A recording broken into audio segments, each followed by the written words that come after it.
Welcome back to Astro Bronx Cafe. This is Ralph Perez. It's been a while. Let me tell you, the weather here in New York has been horrible. Horrible. We're in mid-February now, and I didn't get a chance to shoot any of my favorite winter targets until recently. So what I decided to do, I said, well, let me try to make this a go, was to go after the Pleiades. What are the Pleiades? The Pleiades are a loose cluster of young stars that are only about 100 million years old. Now in star age, that's mad young. They're little toddlers, basically. Because stars can live up to 10 billion or more, depending on the star. So these stars are very young. They're 10 million. And if you see pictures of them from other people and everything, it looks like there's just a few of them, but in truth, there's probably about 1,000. You just can't see them all in the shot, but they're there. They're probably a lot of the little smaller ones. I used to look at them through my my original telescope. And all I would see is just a whole bunch of stars just through the viewfinder, a whole bunch of stars. Now, what makes the Pleiades unique is that you see all this glowing gas and dust swirling around it. And it's swirling around it because, recently I just found out something. But let me tell you what I used to believe, or what scientists used to believe.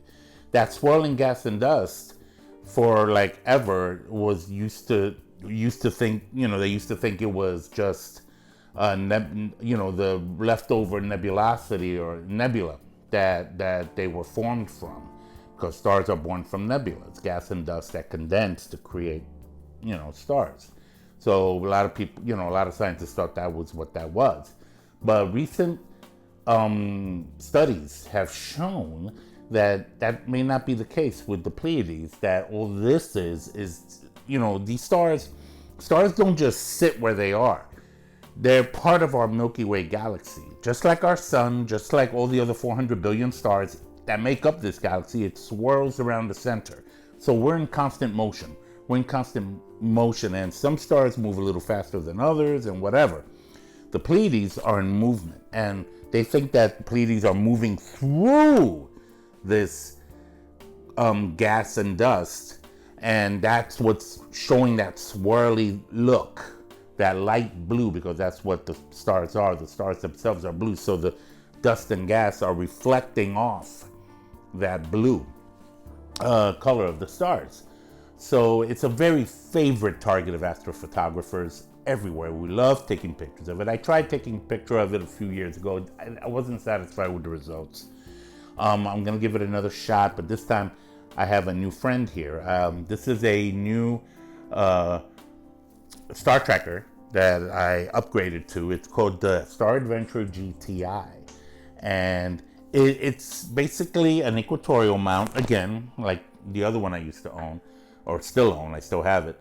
And what makes this one special is that it has a go-to capability, which means I can have this thing, I can type it up on my iPad. I have a Wi-Fi capability through my little computer here. If you saw my last video, this is a ASIair Mini. Actually, this is an upgraded version to the one I still have, but this has a stronger Wi-Fi capability. It's a little smaller, and I have it taped up here, stuck right there via Velcro onto the tripod.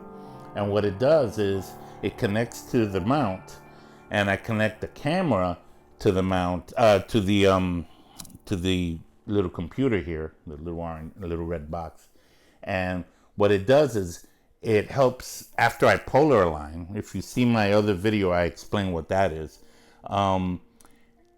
It just finds the target for you, instead of me spending, like, sometimes I've spent up to over an hour looking for something in the night sky, and it would be so difficult to find with the other one, because it didn't have this capability. With this one, it does. I type in Pleiades, or M45, that's the scientific name for it, and I hit go to, and it just goes to it. It knows where it is. And let me tell you, if this thing works out the way it does, I'm gonna be very happy I made this investment, because this is something that I think every real astrophotographer wants. It saves time, as far as trying to find your object, and it gives a good accuracy, and at the end, good guiding. Now, I'm not gonna have an auto guider connected to this. This is the planned setup I'm gonna have. I have my Canon 7 T7i, which is a Rebel camera, and it's not modified. It's gonna be it's gonna take in regular colors from the sky, as opposed to my other camera, my T4i, which I had modified. I had to get the sensor out so it could take in a lot of the infrared from all those hydrogen-rich gases from nebulas. But these nebulas are what's called reflection nebula. It doesn't have a lot of the hydrogen stuff, so it doesn't really need that. So I wanted to get the real true color of it with this camera. So I connected it to my telescope. This is a telescope. I've shown it before. This is the TPO 180, 180 millimeter. It's a very wide field telescope, which will show the whole Pleiades and the surrounding area. I want the surrounding area. Now, here's something I never done before. In the past, every target I've done at least up to maybe 3 hours worth of integration time. I'm gonna push it to the limit now. I live in a borderline sky, which means there's a lot of, here in the city in New York, there's a lot of light pollution. But what's good about integration time is that it helps bring in more detail over time to the signal, to the image you're shooting. And that's what I want from the Pleiades. There's a lot of faint nebula gases surrounding these stars. I want to try to pull those more out from the last time I shot it, which I shot for only like maybe 2 hours or something like that, 1 minute each shot. So what I'm doing with this one is I'm doing 30 seconds a shot for 3 hours a night. I'm gonna try to push it to maybe 2, at most 3 nights, where I can maybe get it up to 8 to 9 hours of integration time in total. I just set it up on the ASIair, the little computer here, which will be connected to my iPad. I control everything through the iPad, and then we will be able to shoot for that long.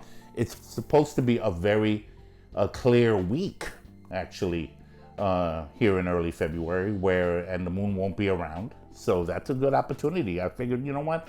The Pleiades is getting a little low now on the horizon. It's gonna go away until the fall. And here's another thought.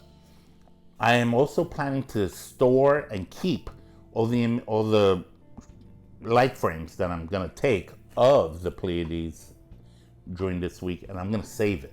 I'm gonna save it till next year, next fall. So when the Pleiades returns, I'm gonna add even more hours of it, and then add it to what I'm gonna be shooting this week to this, so I can draw out even more detail.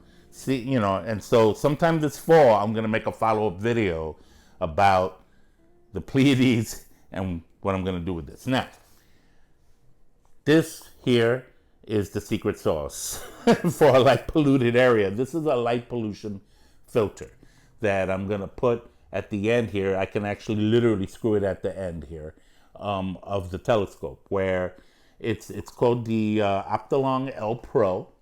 And the cool thing about this filter is that it blocks out a good portion of light pollution. Not a lot of it, because this is what's called a broadband filter, meaning that it doesn't block out a lot of light, but it blocks out enough that you'll be able to get some good pictures. Now, this is good for reflection nebula, like the kind of nebula that surrounds the Pleiades, and for galaxies. So galaxy season is coming up in March and April and May, around that time period. So I'm gonna use this filter for that as well.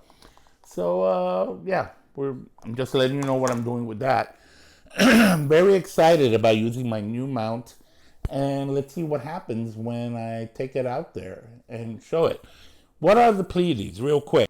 They're 400 light years away, meaning that The light that we're seeing of them now, that I'm going to be imaging of them now, is 400 years old, which means that's how they looked 400 years ago. So what happened 400 years ago? Let's see. That's like what, the 1600s or something like that. So the Americas were being were being colonized by the Pilgrims, and people were already starting to live here, right, and trying to take over everything. You know how the story was. So that's what is going on with the Pleiades when we look at it now. It's a whole thing about the speed of light being very fast and space being very empty, the stars being very far apart. And it's quite fascinating if you think about it. In about thousands of years from now, the Pleiades, all that small cluster, will eventually drift apart from each other because they're all going to be continuing to move through space and go to different areas of the galaxy as the galaxy continues to spin and churn the way it does. And but for now, let's enjoy the view while we can. So I'm going to take this out, and we're going to make this happen. Try to make it happen. Let's go.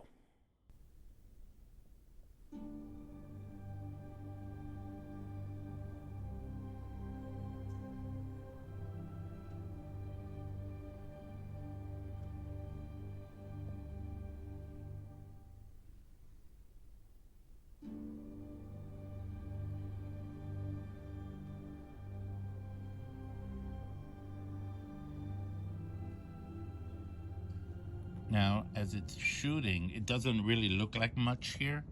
You see the stars of the Seven Sisters and the other stars around it, the Pleiades. It's generating another picture. There it is.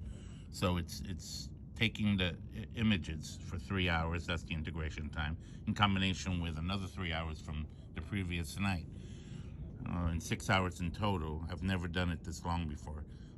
It doesn't look like much here, but once I'm done with all this and I put it into processing on Photoshop, and I stack all the pictures together and everything, and I do a little bit of stretching, you're gonna see the details of the nebula and the stars, and and it's gonna look a lot better than what you're seeing here.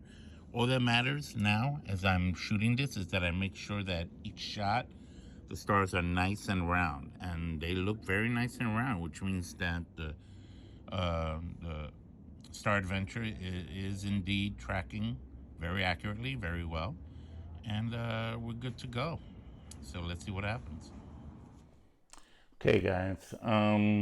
Well, I managed to get in a little over 8 hours of integration time. Never done that before on the Pleiades. So what I did was I took all of it, stacked it on Affinity Photo, which is a stacking software. I put all the pictures together, and that takes away some of the noise. I also put what's called calibration frames. I'll make a whole video on that at another point about what that means. But they consist of something called darks, biases, and flats.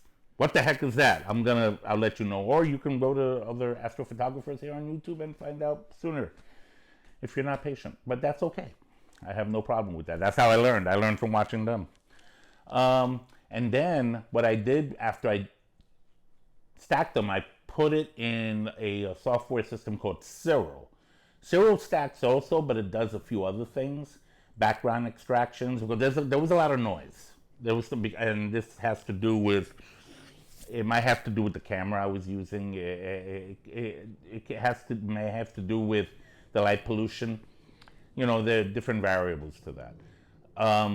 And then after I worked on it there, I took it to Photoshop to do some final tweaks, curves adjustments, levels, color saturation, things like that. And the end result was definitely better than what I shot a couple years or so ago. I'm still not satisfied, to be honest with you, but that's okay because I have the original stacks put away. And like I said earlier, in the fall when the Pleiades, because by the time, I don't think I'm going to get another shot at this year, because by the time we have clear weather like that again, it'll be like May or something. The Pleiades won't be visible in the sky at that point. So I'm gonna wait till the fall, right? And I'm gonna shoot another 2 to 3 days of 3 hours each worth and add that to what I already shot and see what kind of detail comes out of that. So let's see how that works out. So I'm gonna, show you what it looks like, what I have so far. And I'll put all the information in the bottom. If you have any questions, if you have any comments, if you think what I shot sucked, it's okay. If you think what I shot was cool, that would be great. I'd appreciate it. Thank you very much. This is a young channel. This is a new chapter in my life. This is all about love of mine, astrophotography. This is Bronx Astro Cafe, or Astro Bronx Cafe. I kind of mix it sometimes. So until next time, all right? Here's my shot of the Pleiades, otherwise known as the Seven Sisters, according to Greek mythology, and also in other myths throughout history. Take care of yourselves. Clear skies. God bless.